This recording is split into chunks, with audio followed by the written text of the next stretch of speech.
Hello, my name is Naomi, and this is my story here at the Mindset Mastery Moments.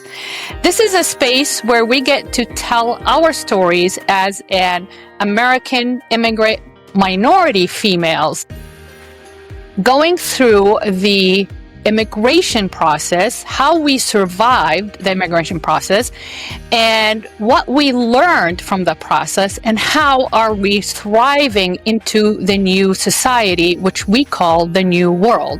Hello and welcome back to another episode of Chatting with Slava the Jordanian. I'm your host, STJ, and I am so thrilled to have my newcomer on, Nayo, right? Is that what you say it? Okay. Welcome. Thank you so much for coming on.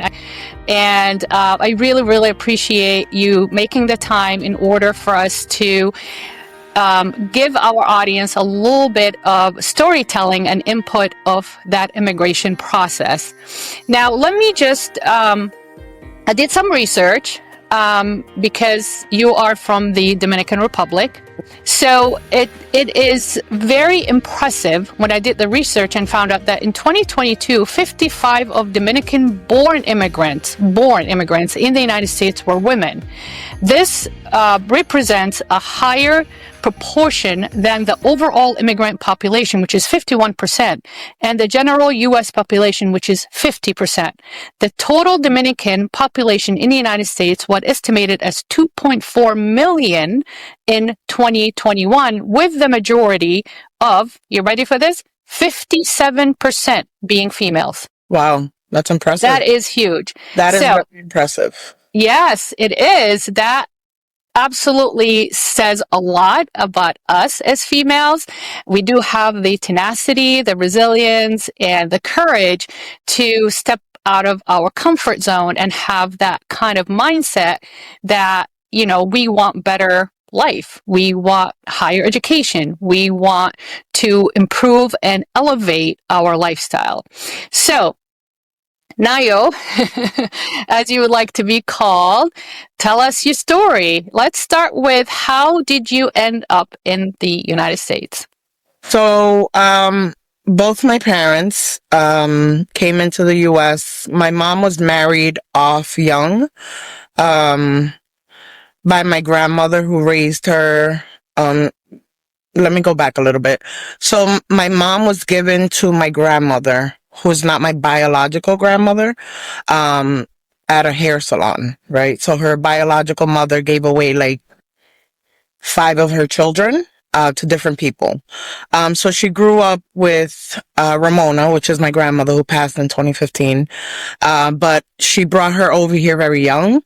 She wasn't over the age to legally be married, so they kind of altered her documents to bring her here. And she married someone who was a little older, but it was just purely for papers to come into the U.S. So that's how my mom ended up here. My dad, through family who were already residents, he was able to come into the U.S.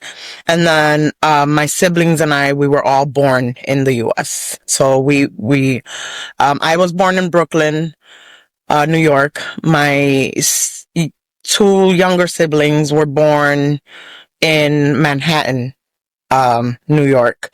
And then I have 2 other siblings from my dad's second marriage. So it's 5 of us altogether. But that's how we ended up here. Awesome. Big family. I love it. I'm one of 5, and I'm Jordanian, born and raised in Saudi Arabia. Wow. So I'm number 2 of 5, and my mom comes from a huge family. My dad is a small family, but his descendant is big. But that's what they did back then, right? Yes. They had a lot of kids in order to support the family, in order to have what we call the traditional tribal connection and support, because we put a huge emphasis on family values. Yes. And we carry that with us, right, as immigrants. And when we decide to leave our home world to come into the new world, pack all that belief system, we pack all these values, and that sometimes weighs a lot on our shoulders because we have the sense, or we grow up with the sense of duty and responsibility towards our family to make them proud of us in order to achieve more, in order to Yes. improve our lifestyle. So so your family immigration was for the purpose of a better life, or Correct.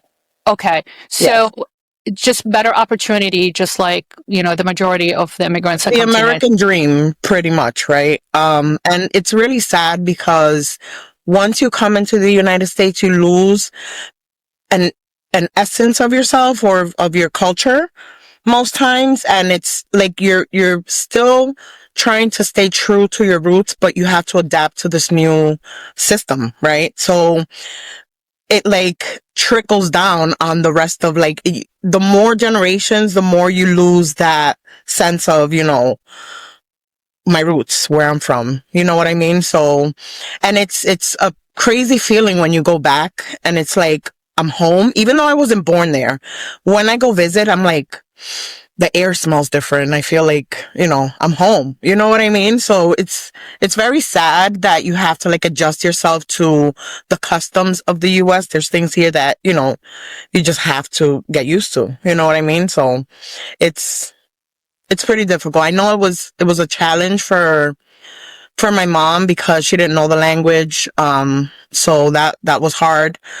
Even though I grew up predominantly speaking Spanish at home, which is why I'm so fluent.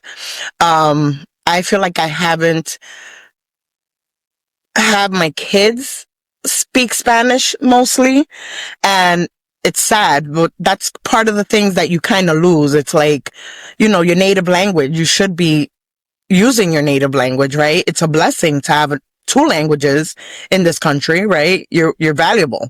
So there's just so many things that it's just like, you lose it. Well, that's why we're here. We want to really dive into that micro view Yep. of what it takes for an immigrant when they displace themselves by default or by design. And when we say that, we mean whether the circumstances were so dire that there was no other way but to be pushed out. That's by default. Now, displacing yourself from your home world by design, meaning that, you did not live in a harsh circumstances, discriminatory circumstances, violent circumstances, and you just looking for, I want to go to school in the United States and see what happens. So Yes. it was, you displacing yourself was more as a luxury than Yeah. a necessity. Correct. A lot. So I came to the United States as a luxury. I didn't have to come to the United States because we were okay. I had the option to go back to Jordan because I was born and raised in Saudi Arabia, or come to the United States. So I had options, but the majority, right, of immigrants that displace themselves is by default, meaning that I don't have control over these circumstances. I did not create those circumstances, but guess what? I am being pushed because of these circumstances to leave my home world, Yep. right? And then adjust. So the psychologists or therapists or specialists, they tell you that adjusting an immigration adjustment to simulate or culturate into the new society has a tremendous effect on our well-being, emotional well-being, and mental health. And I hope we can tap into that, whether we have time today, but I hope you come back and we just focus on that, because we have done couple of episodes about the impact of mental health on our culture, whether it plays a big role in our culture and how we see the world and how we adapt into the new world, in the Arab world. But I would love to talk about it in more the, within your culture, within your society. So it is a process. It is could be very traumatic. It could be very discouraging. It could be scary, very, very stressful. Like you said, to rip your roots out, leave everybody you love, everything that you know, Yep. and embark onto a new world. I mean, even when I think about how they did it back in the day in the 1800s, it's just, I can't wrap my head around the circumstances and the condition. How did they survive that? But so going back to being bilingual, going Yes. back to being bicultural, I believe that it is definitely an advantage. Now, I did not believe that back in the day. Back in the day, I struggled, and I even hired a life coach. I hired a healing mentor, because I got to the point in my life that my belief system and the values that I had carried through from my home world for the past 37 years here in the United States. They were not serving me anymore. But what I struggled in is that, how is that even possible? This is my heritage.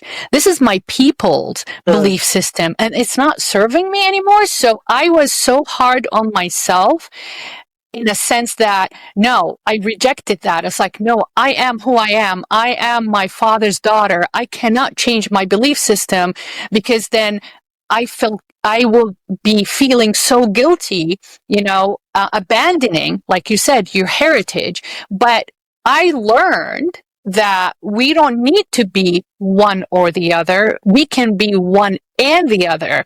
Being Correct. biculturally competent, multicultural adaptability, talent is an advantage for us. Being bilingual is a huge advantage. We are in the advantage position, not the disadvantage. But unfortunately, the misconception that we came to the Western world, we have to simulate, we have to adapt to that new structure society. It's our duty. We are responsible for that, because we made that decision to displace ourselves, and now we have to adapt. And that puts a lot of pressure on us, and that Yes. puts a lot of emotional distraction from what we are trying to achieve.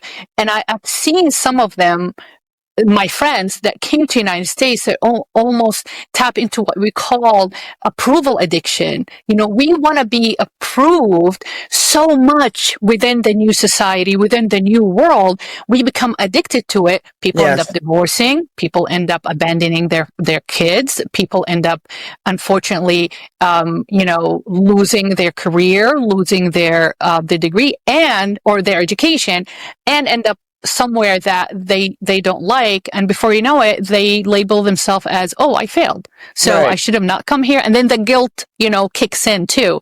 So my question, I guess, to you is so you mentioned that the challenge of having a dual language, right? And that is the cultural adaptability. So how did that look like? When did you realize that I am speaking two languages and I have to pick? And who put that pressure on you to pick one or the other? So mostly society, pretty much, right? So for my mom, it's difficult, and I saw the difficulty, like when we would go to schools, right? So if she had to go to school with me, I would have to translate for her, right? Because she didn't know the language. For myself, it's like, I can't speak Spanish in school unless I'm in Spanish class, right? But I did have that multiple language, and it's like, all right.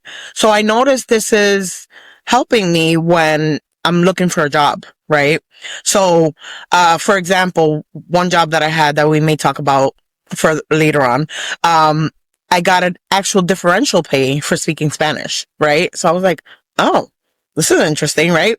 First time ever, but like, and then I had another job where I translated, it was like, per diem, where I translated, and that's all I did was translate, and I got paid just for translating, right? So it's like, okay, this can be lucrative, right?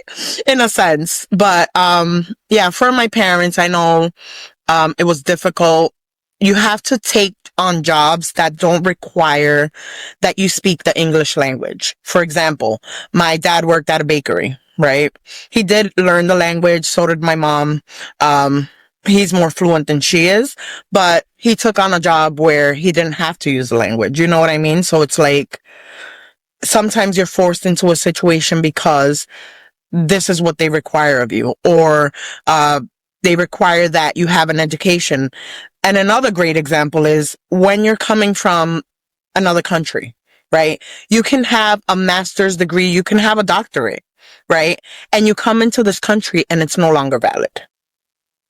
So that in itself is like, wow, all right, so I'm a doctor in my country, but here I would have to go through the whole process again because my certificate or my degree isn't worth anything here. So it's like, you know, those are the things that I'm just like, I'm grateful that I was born here, because had I gone through the education that I went through here in the country, or, you know, in Dominican Republic, and not be able to use it here, like after maybe spending a whole bunch of money, years on my education, that'd be heartbreaking. So it's like, I can see why people get discouraged, you know, when they come from another country with education and they're like, all right, oh, sorry, you can't use it. You know what I mean? So many things. So that's fascinating. And to your point, when you are at home with a certain degree, you are being appraised and appreciated in a whole different level. Right. I have family members that have higher education degree, and they decided that, okay, I practiced or I worked in my home world, but the money is not enough. It's not economically justifiable. Especially in that region, it's just constant turmoil. Sometimes some countries are worse than other as far as their political stability.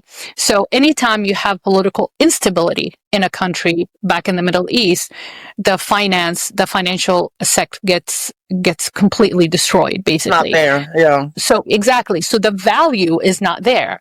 Thinking that, okay, I have a degree, I have a status, I have a position academically, let me pursue another country hoping that I can make enough money to support my family through that degree. Then you come to the new world, and that new world saying, you're not good enough. Right. So that's your first rejection. Yeah. It's like, what do you mean it's not good enough? I worked really hard. I invested in myself. Now I'm coming here, sacrificing, right, everything to come here in order to apply myself as a professional in the home world. And you're telling me I'm not good enough. Right. So that alone, has a huge impact on our emotional well-being and our mental health too.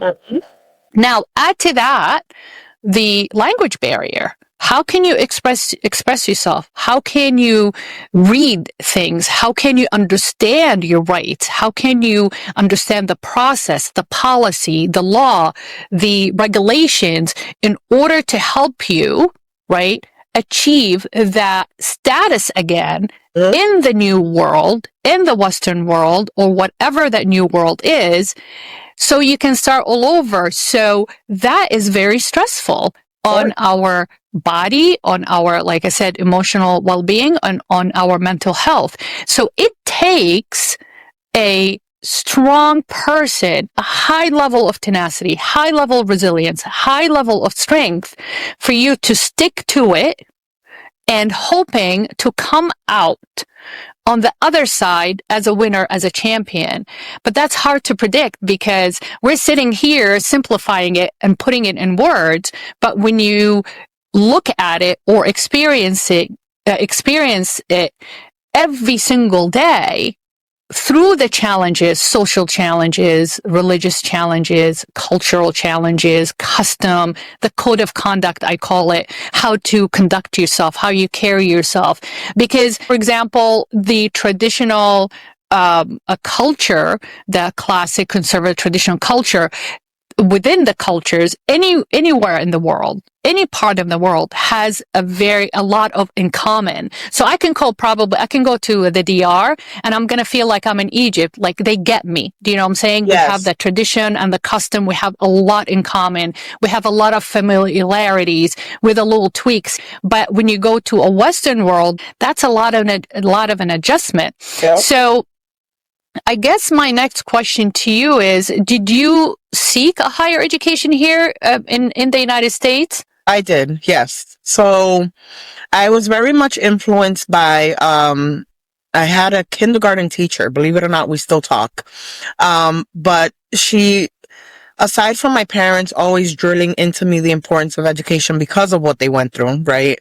Because of the challenges that they faced, go to school, finish school, go to college, right? That was always a thing.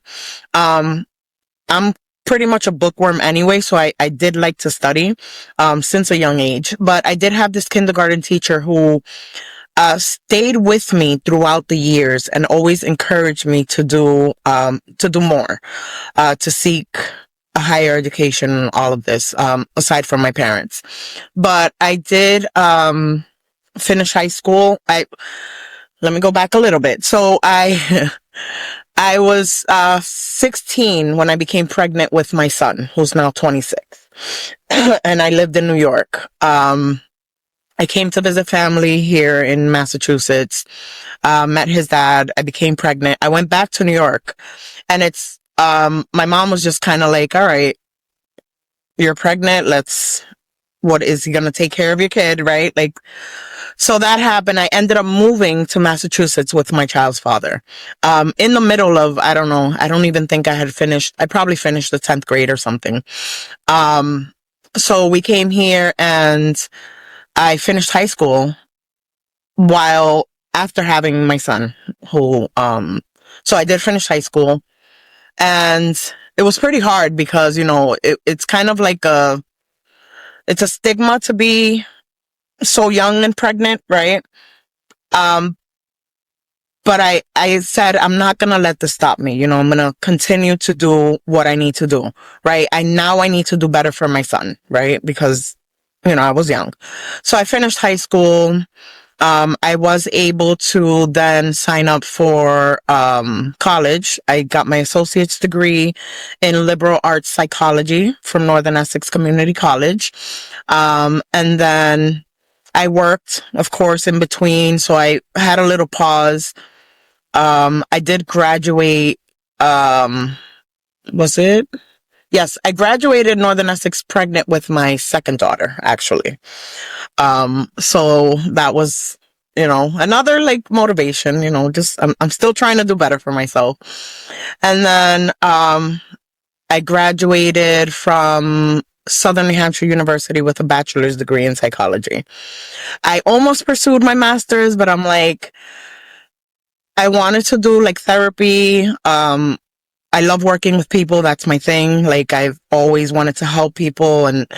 But I did notice with one job that I had as a social worker that I don't think I'm very much meant to directly work with people because I'm too sensitive and emotional. So, I kind of like said, and now I have a great job that I love.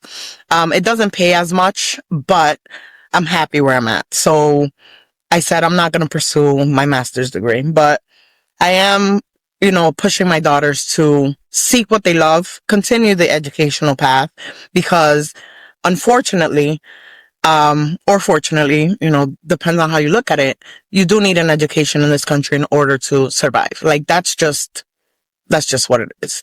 But touching back on, people that come from another country with education, I feel like it's so important to raise awareness and to have like these countries, I don't know how they would do it, but become accredited so that when someone comes from another country, they're able to use that profession here and, take that second language. So take the English language as a course in your country so that when you come here, you don't feel so out of place, right? And you're able to use, what you went to school for. Like, I think that's really, really important. But yeah, that's my educational journey story. I love how you say, yeah, that's it. Yeah, that's it. That is it. It's not much, right? Yeah, I didn't go through anything, but that's it. That's about Yeah, it. It's funny. a lot. It really was a lot. You kind of want to like minimize it, like, that's it. I did that, right? But it's a struggle, like especially when you're raising a family. Like it's hard. I had young kids when I was going to school and I was working, and it was a lot. It was a lot. Yeah, but I did have a good support system. My husband is amazing. He's very supportive in that journey, and my kids are great. They don't give me headaches, which is amazing. Sometimes here and there, you gotta like pull them back a little bit, but I think so far they're doing what they need to do. And I hope, they reach their goals and they're happy with what they do. Now, it's fascinating. I've talked to a lot of people. As you know, through my career, I've been in dentistry 26 years, and I've met, Americans. I met, newcomers. I met immigrants that have been here, 9 years, 10 years, and everybody that has left their, home world and came to the United States said exactly those three things: learn the language, get an education, and don't ever forget where you came from. Yeah. It's fascinating. I'm telling you, people are from South Africa, the Côte d'Ivoire, Senegal, China, India, Nairobi. I have people from Ghana. I have people from, of course, North Africa, Libya, Egypt, Poland, Russia, Ukraine, Kazakhstan. Germany. Everybody says exactly the same, especially if you are coming from a third world country, or a country that is been dismantled due to political conflict, war zone, just the lack of resources. But isn't it fascinating? It doesn't matter where we come from. Those three things we constantly advocating for and we are preaching about.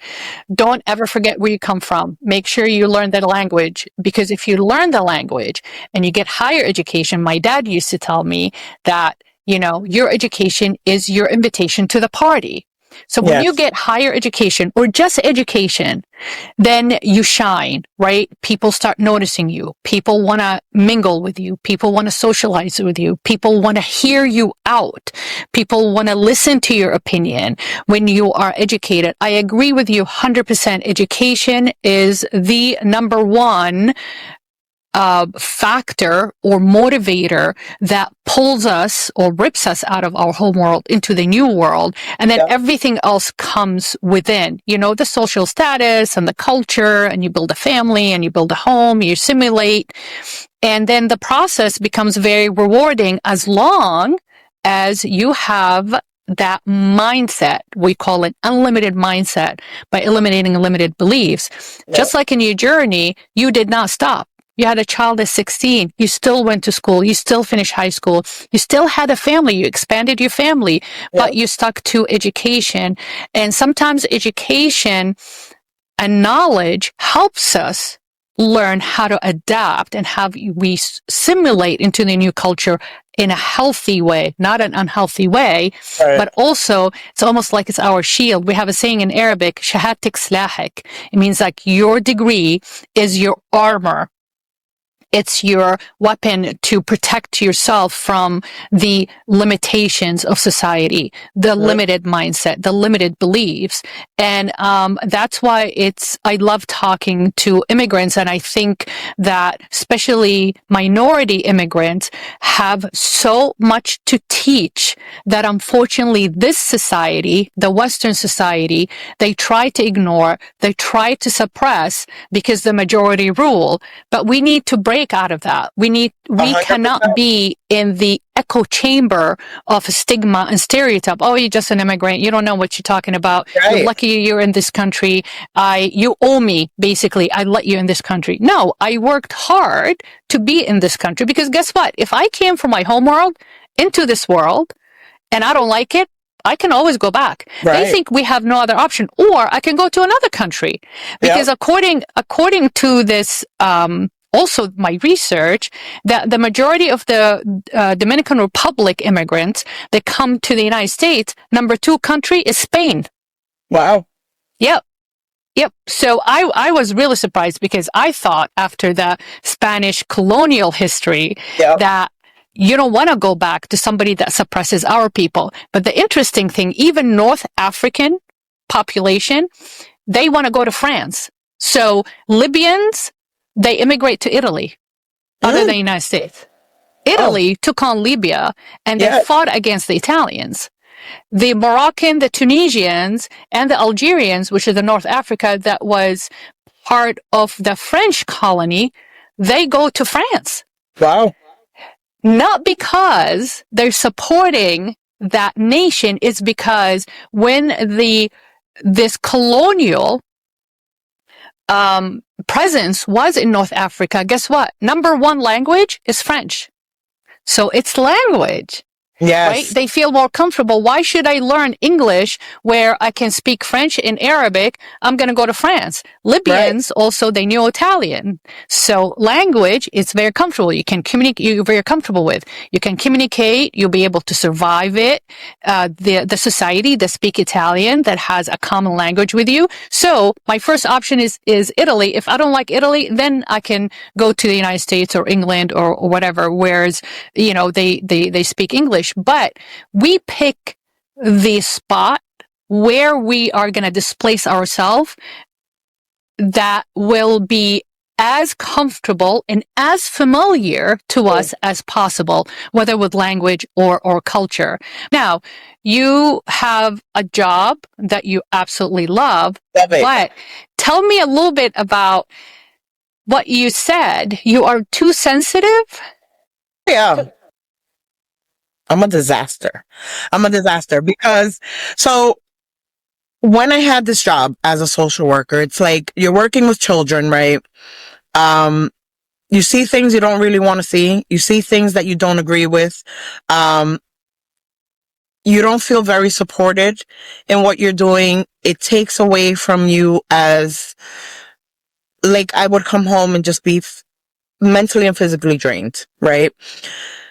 My heart was there, but the system, the way it works, the pressures, the shortage of staff, it just didn't allow for me to be able to pursue that. So in that moment, and this was after getting my bachelor's degree, I said, all right, I wanted to pursue my master's to become a therapist, but I can't sit there in a session with a client, you know, and bawl my eyes out with them because they're telling me this personal story. But that's how I am, right? So I said, all right, I sat down one day and I said, I need to do something better for myself because this is just, it's breaking me down and I'm not being good for my family. So I said, all right. And I start looking for something where I'm still working with people. And God just said, here you go, right? Here you go, right? So I did get this job at a nonprofit organization. I work with youth with disabilities, you know, who are autism, you know, all ranges of disabilities.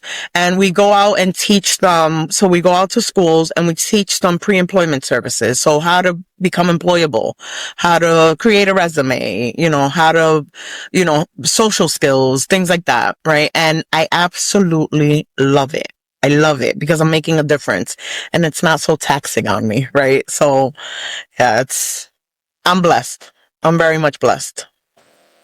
I'm holding my tears back. Please, I'm an emotional wreck. Let's not do this. Oh my God. And that's okay. I mean, I can't even imagine. Seriously, I do see autistic, and we do treat autistic children, autistic adults. We treat, patient with special needs, whether it's sensory issues or they just have really hard time physically and mentally adapting to society and just living in society. Hard, very hard. I can't imagine doing your job because as a dentist, I get a little bit of a glimpse of what they are being challenged with, but within that hour they go home, but you are more responsible for like their future and what they're going to Yes. achieve and what they're going to do, and you're dedicated to it. I won't be able to do your job. I'm just like you. I'm such an empath. I'm very sensitive to Me people, too. and it just that would drain me. That would just Yep. like I'll be crying every single day. When I interviewed my friend Nada Abukushka, she works for the CDC, but she is nutritionist that traveled pretty much the Middle East and the Republic of Congo and the refugee camps. And I Yep. told her, how did you even go home and slept? She goes, Slava, Okay. some days I would go home and I just sob. I won't eat meat for a month because these refugees have nothing, absolutely. I'm not saying minimal, nothing. She said some of them, their fridge has a bowl of olive oil and bread. That's it. Goodness. That's horrible. But they sit down with her and they say, this son is going to be a doctor. This son is going to be an engineer. This son is going to be a lawyer. And they better not give up on education. So that is amazing. So I applaud you. And we need more people like you to help those unfortunate ones in our society. Yes. But I cannot imagine. So you gave up getting your master's, Yep. and you're doing this. So you Yep. got master's in life, basically. Yeah, pretty much. I mean, from personal experience, I've always known that I want to help people. That's all I've known my entire life is I want to help people. I don't care at what capacity. And, I gave it a try. I did couple of things. I, had different jobs, but I feel like I'm where I belong now because I don't want to work somewhere where it's going to take away from me and my family. And that's what pretty much that other job was doing. Now I still feel like I'm giving back, right? And it's just so nice to see the joy on these kids' faces when they're like, all right, we're going to work on your resume together, right? And then we work on it. Have you volunteered? And then we put this in. And then when you actually print it for them and they see their resume and they see their name and, they're able to now present this in a workplace and say, hey, I am employable, right? Just because I have a disability does not mean that I'm not employable. And it just, that makes my day. Like that's what keeps me going. And it's not as taxing as, being a social worker. That was a very, I am grateful for the experience, but I would never, ever again. And it just, I had to look for something else because they weren't very accommodating. So I was diagnosed with MS in 2022. I believe it was. Yes, 2022. And I wanted to continue with the job at a lower capacity, so less families, but they weren't very accommodating with that. So I said, all right. So that was another impulse for me to like, and now I feel like with this job, now I relate to these students, right? So now I relate to, I have limitations myself. I see what you're going through, right? It may not be the same, but you have a limitation. Doesn't mean you cannot continue to pursue, life. You're not stuck, right? You keep moving.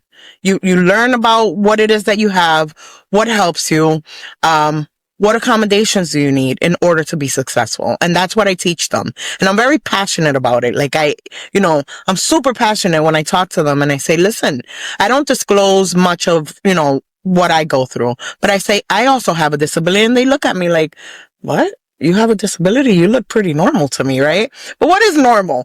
But I do have a disability and I do work and I do have accommodations at work. You can request an accommodation at work for your specific disability. And a lot of them don't know this, right? It's just like, oh, this is new. I can do that. Oh, okay, right?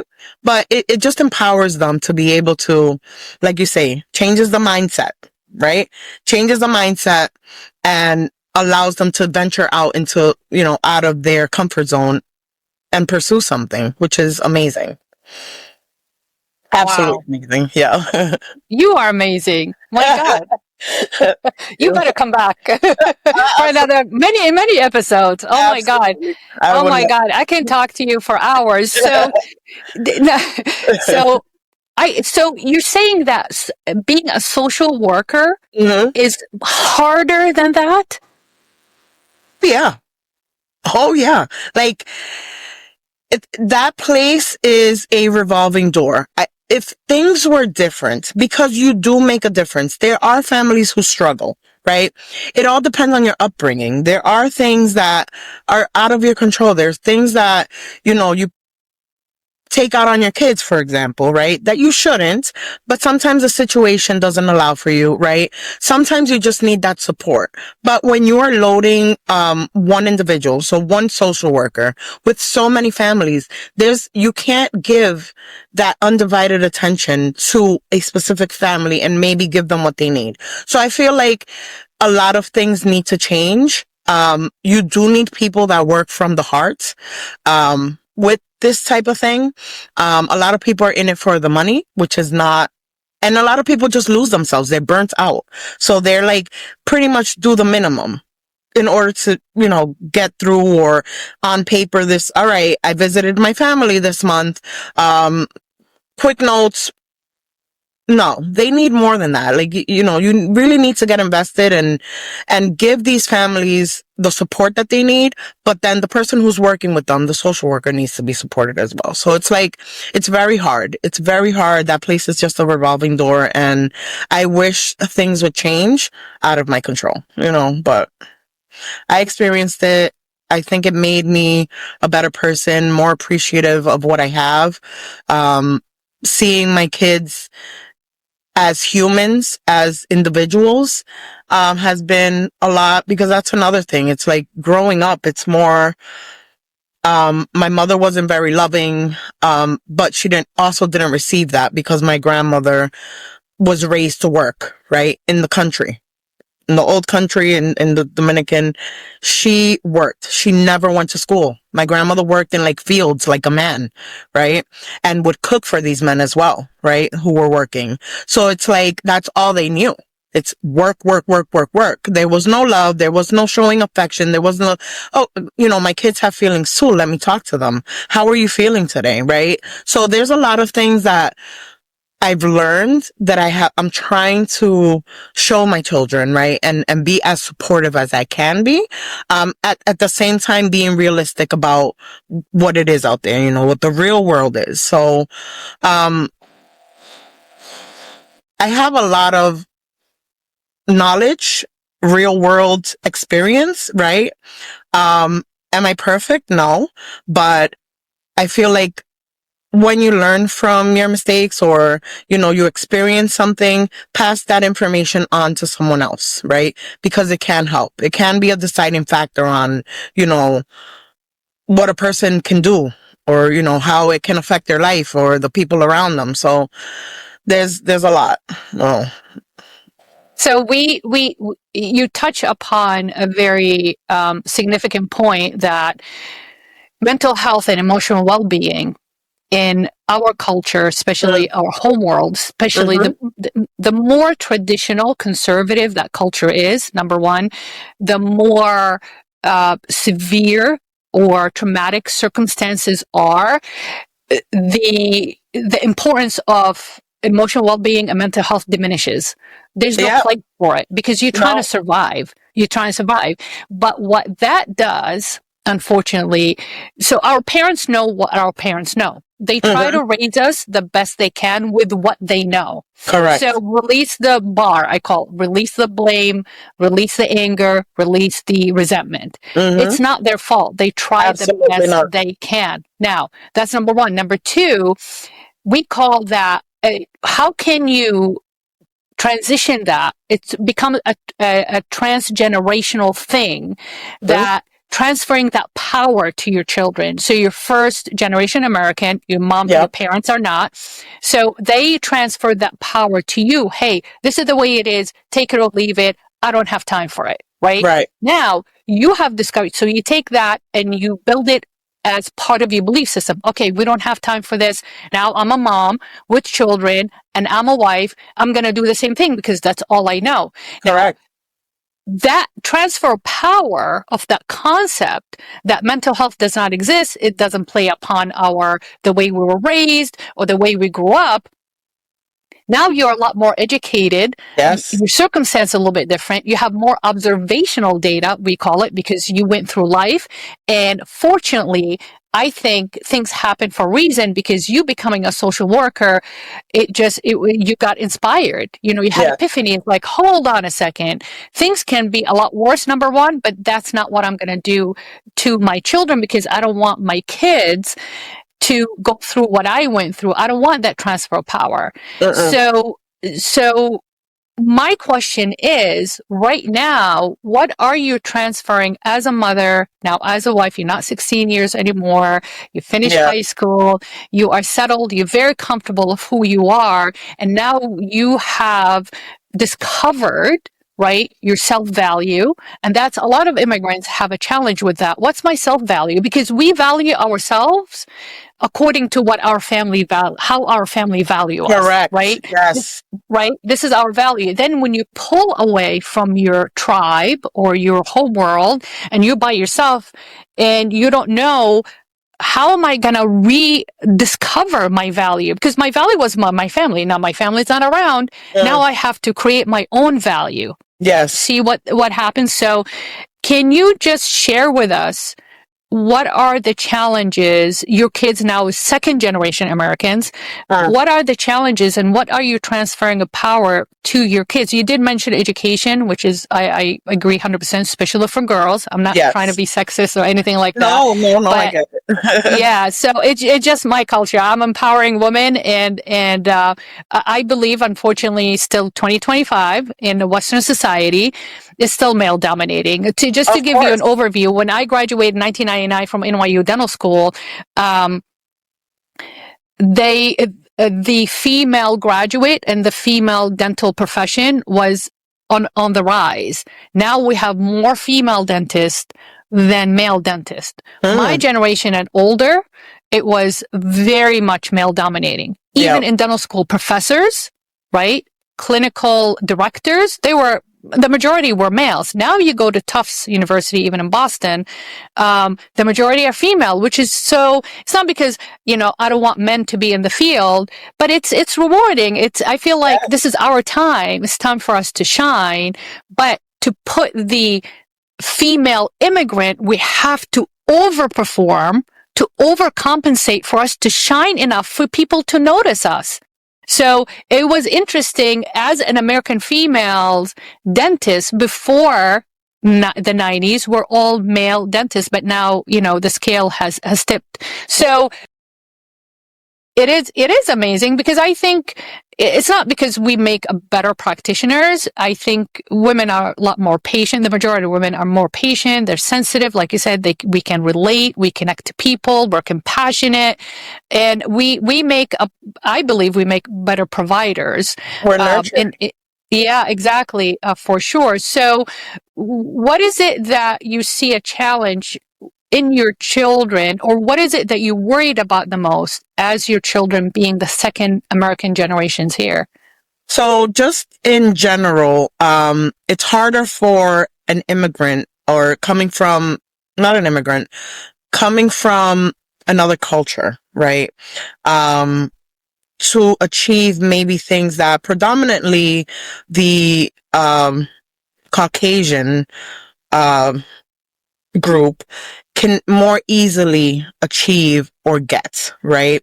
So we don't come from money, right? That's one thing. I will not be able to provide my children with paying for their college, right? I didn't have that either, right? So I'm still stuck with student loans, which they'll probably loom forever, but I'm not even worried about it. But I do want my children, now that they're living at home, is like, I wish someone told me, I've been working since I was 13, like where I worked at a clothing store. I worked at like a corner store selling candy and chips and stuff like that in New York.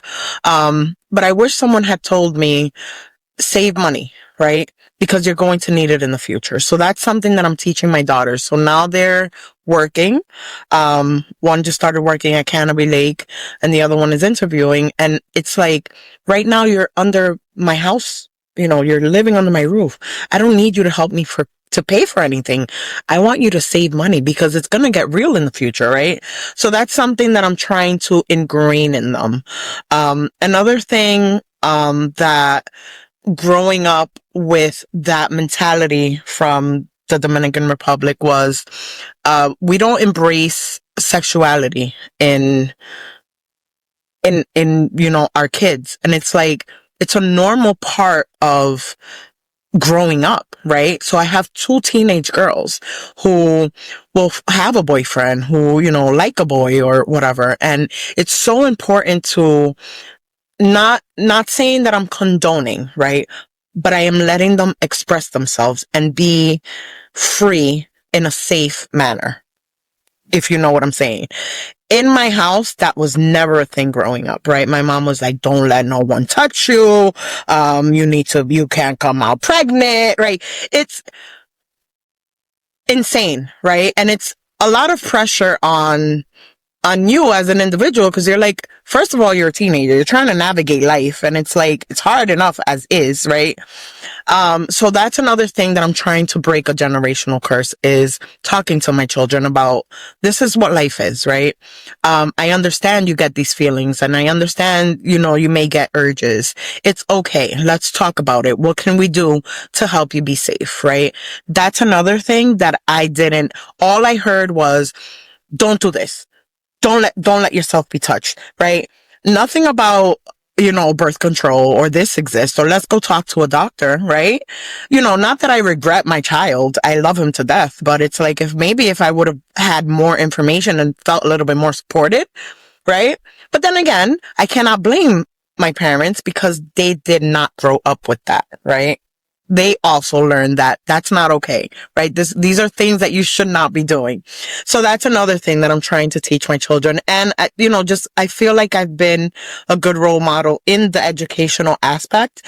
Seeing my kids see me graduate was like the highlight of my life. It's like, they're looking, wow, my mommy did that. You know what I mean? So education, absolutely number one important. Be nice to other people. Like, be yourself, help as many people as you can, right? Just be a good person overall, be a good human, right? Because it comes back to you tenfold. So that's, things that I'm teaching my children.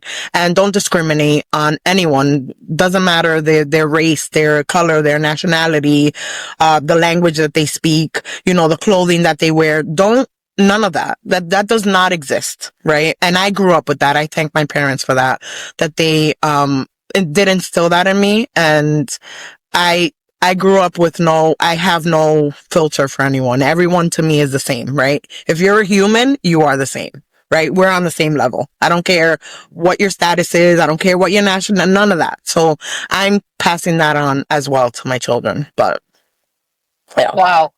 That is beautiful. That is beautiful. And they are so lucky to have you. So lucky to have you. No, I'm serious. I mean, you are a beautiful human being, but it's funny that, and I agree with you 100%. It's funny when I came, I traveled Europe and United States all my life. And I visited Jordan too. I vacationed in Jordan, but being in Saudi Arabia, as conservative as Saudi, you can imagine how conservative Saudi Arabia was in the 70s and the 80s. Now it's all opened up. As conservative as Saudi Arabia, we never seen color. We never see color. And to go back to your point, when you go to the Dominican, although you're not born there, but you smell, you breathe the air, it's like, oh my God, it's home.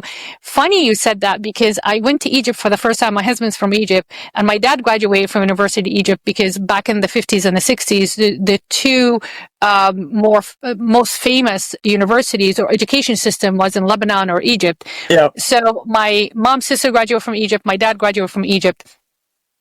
And when I went to Egypt for the first time, I've been married to my husband for about 33 years, and he's been away from Egypt for about 40 years. I walked through the airport and I landed, and the moment I walked out of the airport into the open space and I breathed the air, I was like, I cried, because I get goosebumps just talking about it. I cried. I said, I'm home. I never been to Egypt, but it has to, only immigrants can understand. They think I'm crazy. They can understand where I'm coming from. It has that smell. I think it's just the feel of like, I'm home. I'm among my family.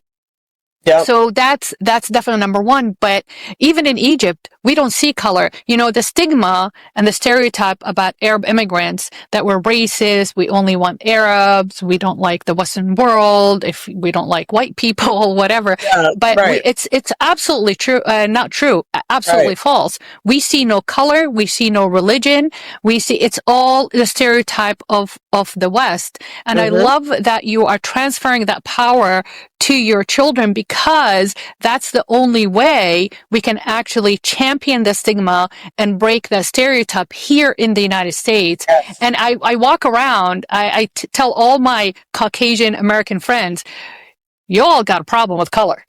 Yeah. I don't see it. I never see it. I see you as a human being, because to Exactly. me, a human, I mean, even human, the origin of the word human is a person of earth.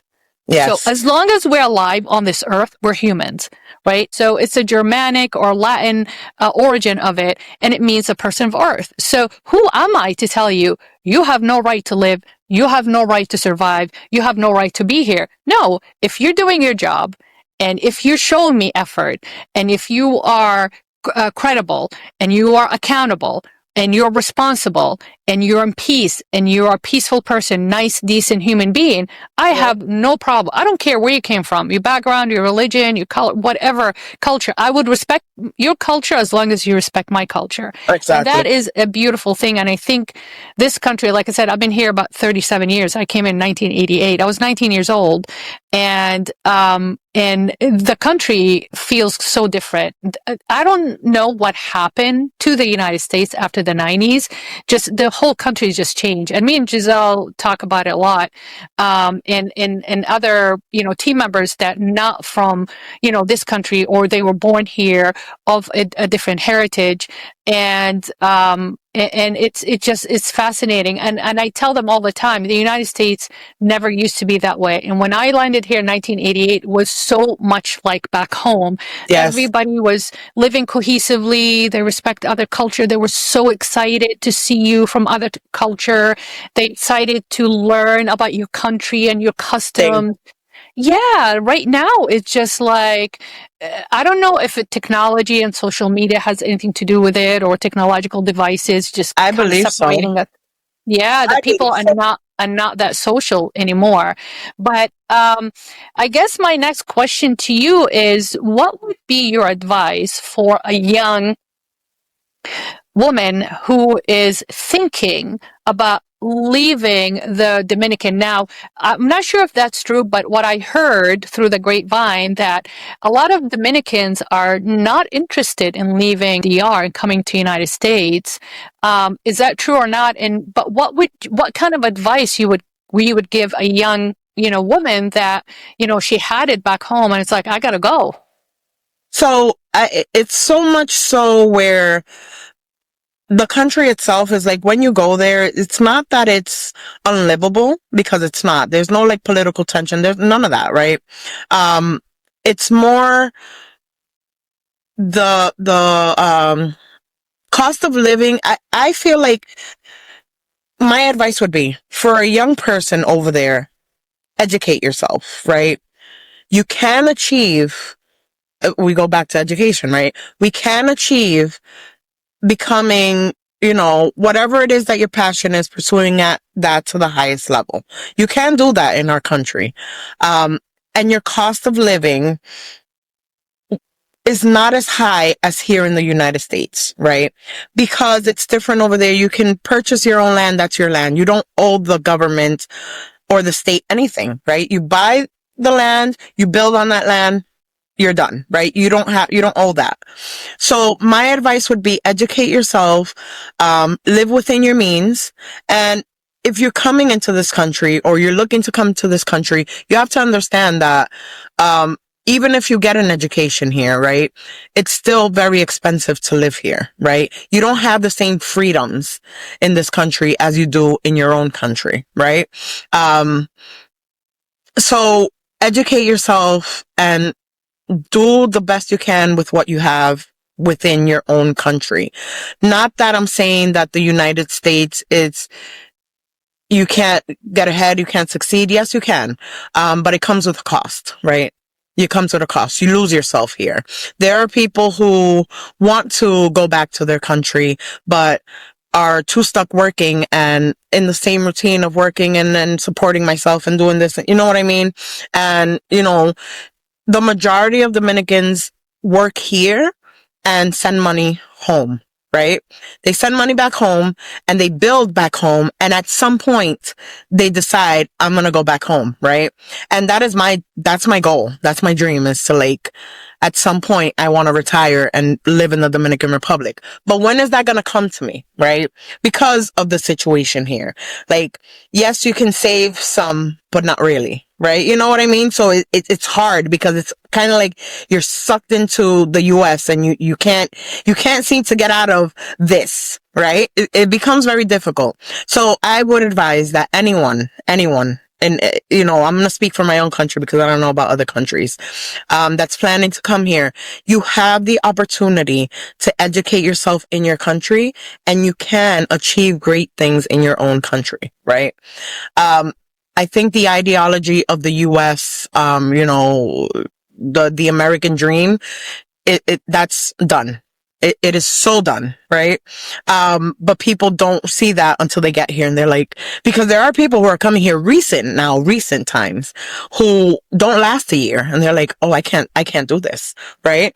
But to get here, they borrowed money, they sold land or they sold whatever, right? So now they're going back to nothing because they try to achieve the American dream. You know what I mean? So it's just that would be my advice. Do what you can within your own homeland, right? Because it's not the same. It's not unicorns and rainbows and you know what I mean? It's not, right? And I was born here, but that's my advice. No, it's absolutely beautiful, and I agree with it 100%. And I've been telling, even my husband extended family, there are a lot of his cousins' kids. They're young, and it's like, oh, I would love to go to America. I want to apply for lottery immigration. I'm like, don't. I mean, really.